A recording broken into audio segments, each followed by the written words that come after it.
Video में पढ़ने वाले हैं Q data structure in Python. तो सबसे पहले हम स्टार्ट करते हैं कि हमारा क्यू डेटा स्ट्रक्चर होता है क्या है। हमारी डेटा स्ट्रक्चर कई टाइप्स के होते हैं, जिनमें से जो हमारा क्यू है वो एक लीनियर डेटा स्ट्रक्चर है। लीनियर डेटा स्ट्रक्चर का क्या मतलब है? जब हमारे कुछ एलिमेंट्स सीक्वेंशियल फॉर्म में अरेंज होते हैं, इट मीन्स सीक्वेंस में जब चीज़ों को अरेंज किया जाता है एलिमेंट्स को, तो उसे हम लीनियर डेटा स्ट्रक्चर में रखते हैं। सबसे पहली जो लाइन हम लिख सकते हैं इसमें जो मेन है वो queue is a linear data structure that operates on the first FIFO principle, जो कि हमारी फीफो प्रिंसिपल पर काम करती है। So what is the full form of FIFO? First in first out. जो पहले आएगा वो पहले ही जाएगा। FIFO principle, the first element added to the queue is the first one to be removed.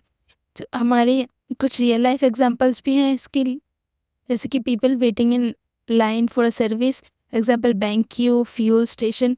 जैसे हम बैंक में जाते हैं, जो सबसे पहले जाता है सबसे पहले उसका काम किया जाता है, उसके बाद सेकंड पर्सन का काम होता है, और जो सबसे पहले आएगा वो सबसे पहले ही जाएगा।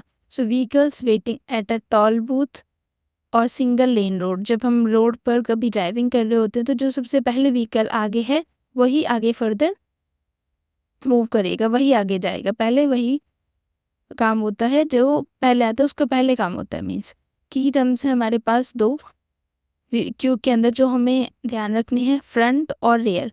फ्रंट क्या होता है? जो सबसे पहले आता है उस वाले को हम फ्रंट बोलते हैं। जैसे कि हमारे पास काउंटिंग होती है, सबसे पहले हमारा 1 आता है, 1 2 3 4 5। सो सबसे आगे वाला जो 1 है उसे हम फ्रंट बोलेंगे। Means head the end of the queue where elements are removed. Remove कहाँ से होंगे? जो सबसे पहले आएगा सबसे पहले वही रिमूव होगा। तो फ्रंट क्या है? 1 1 रिमूव होगा, 1 फ्रंट है। रियर टेल क्या है? 5 तक काउंटिंग थी तो सबसे पहले 1 आया, 1 रिमूव होगा। जहाँ जिस एंड ऑफ द क्यू पर हम एलिमेंट्स को ऐड कर सकते हैं वो उसे हम रेयर और टेल बोलते हैं। जैसे कि 1 2 3 4 5 थे, 1 रिमूव हो गया तो 2 3 4 5 बचे। अब जो हमारा 5 है, अगर कोई एलिमेंट आएगा तो वो 5 से पीछे ऐड होगा। तो जो अभी तो हमारा 5 है रेयर या फिर टेल, अगर हम उसमें 6 ऐड करते हैं तो हमारा रेयर और टेल क्या हो जाएगा? 6। अब हम क्यू की एप्लीकेशंस देखते हैं, everyday applications. Train ticket waiting list, जैसे कि ट्रेन के अगर हम टिकट लेने जाते हैं तो वहाँ पर जो वेटिंग लिस्ट होती है, सबसे पहले जो आता है सबसे पहले उसे हमारी ट्रेन की टिकट अवेलेबल सीट मिलती है। उसके बाद कस्टमर सर्विस कॉल्स भी हमारा एवरीडे का एग्जांपल हो गया। नेक्स्ट हमारी है, अब हम कंप्यूटर साइंस एप्लीकेशंस देखते हैं। हमारे क्यू डेटा स्ट्रक्चर जो है वो कंप्यूटर साइंस में कहाँ यूज़ होता है? जैसे कि वेब सर्वर। अब वेब सर्वर क्या होता है? जब हम वेब ब्राउज़र पर, जब हम गूगल पर कुछ भी सर्च करते हैं, गूगल क्रोम पर, गूगल क्रोम एक वेब ब्राउज़र है। जब भी हम उस पर कुछ भी सर्च करते हैं तो वो सर्च करने के बाद HTTP प्रोटोकॉल की हेल्प से हमारा रिक्वेस्ट वेब सर्वर के पास जाती है। तो जब हम जो चीज़ हम सबसे पहले सर्च करेंगे जिसकी रिक्वेस्ट पहले जाएगी, हमारा वेब सर्वर उसके रिस्पॉन्ड सबसे पहले करता है।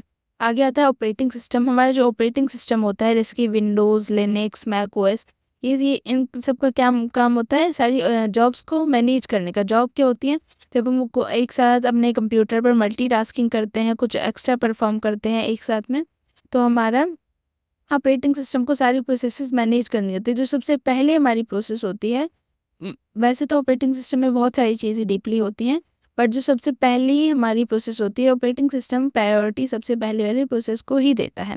नेक्स्ट है printing. Print jobs from multiple sources are queued and processed one by one. इसका क्या मतलब है?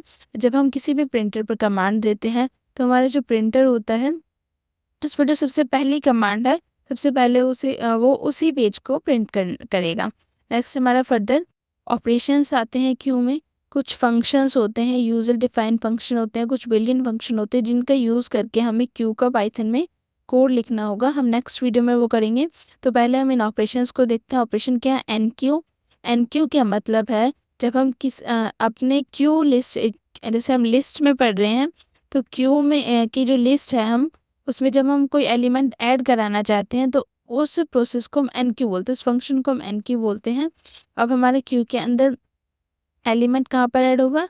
रेयर ऑफ द क्यू, क्योंकि हमारा क्यू कौन सा प्रिंसिपल फॉलो करता है, फर्स्ट इन फर्स्ट आउट। तो आगे से तो रिमूव होगा, आगे वाले को हम फ्रंट बोलते हैं, पीछे वाले को हम रेयर बोलते हैं। तो एन की ऑपरेशन हमेशा हमारा परफॉर्म होता है rear end of the Q.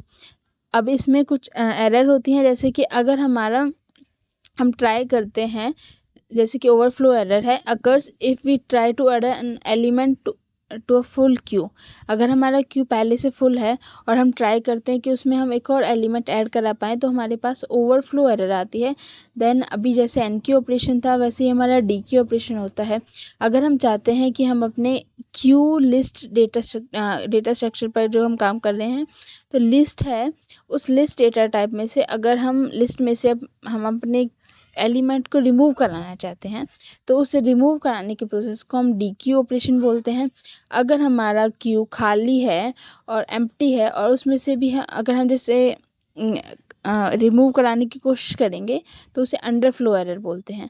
Additional कुछ ऑपरेशन होते हैं, जैसे कि जिससे एरर ना आए, जैसे इज़ एम्प्टी फंक्शन होता है, check if the queue is empty to avoid underflow. Underflow को अवॉइड करने के लिए हम इस फंक्शन का यूज़ करते हैं, इज़ एम्प्टी फंक्शन। नेक्स्ट हमारा आता है पीक। पीक का यूज़ तब होता है जब हम फ्रंट फंक्शन को रिमूव तो करना नहीं चाहते हैं, सिर्फ हम देखना चाहते हैं कि हमारा फ्रंट वाला फंक्शन कौन सा है, वो अपनी जानने के लिए कि फ्रंट पर पीक पर फंक्शन कौन सा है। फ्रंट क्या है, views the front element without removing it. Peak, इस प्रोसेस को हम पीक बोलते हैं, इस फंक्शन को। नेक्स्ट है is full. Check if the queue can hold more elements not needed in Python due to dynamic sizing. अब अगर हमारे जो क्यू है वो फुल है और उसमें हमें चेक करना है कि हम और एलिमेंट्स ऐड कर सकते हैं या फिर नहीं, तो हमारा इस फुल ऑपरेशन का यूज़ किया जाता है। बट पाइथन में हमारा इस फुल ऑपरेशन की कोई ज़रूरत नहीं है, क्योंकि हमारा पाइथन में लिस्ट का साइज़ डायनेमिक है, क्यू का साइज़ डायनेमिक साइजिंग है इसमें, जिसमें हम कितने भी एलिमेंट्स को ऐड कर सकते हैं, इसकी कोई साइज़ लिमिट नहीं है। सो हम नेक्स्ट वीडियो में अपना क्यू का कोड रन करने वाले हैं और उसे समझने वाले हैं। Thanks for watching.